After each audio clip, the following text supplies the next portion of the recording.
छने छने मारे लताना हो घरे कैसे रही जनाना हो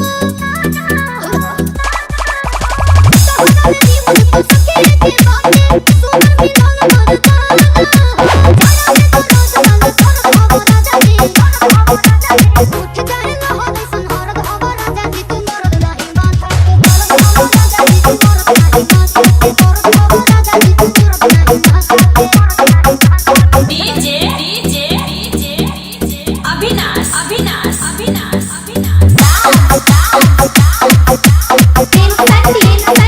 कोई भी के घर में खाए के बा तारा ना जाए कमाए के बा मिलन दहेज के रुपया साधाला गोवा में कर झाला गाए के बा बाबे फूल मोहर की गमदी हो जाता मुंड हमर भी घड़ी हो आवे न दया मुनि भरत हो राजा जी उठ जाए ना हो सन मरद हो राजा जी तू मरद नहीं माथा के मरद हो राजा जी तू मरद नहीं माथा के तोर हो राजा जी तू मरद नहीं माथा के डीजे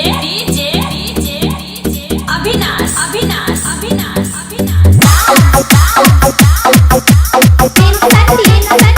यहबे के मन भरे फांसी पिया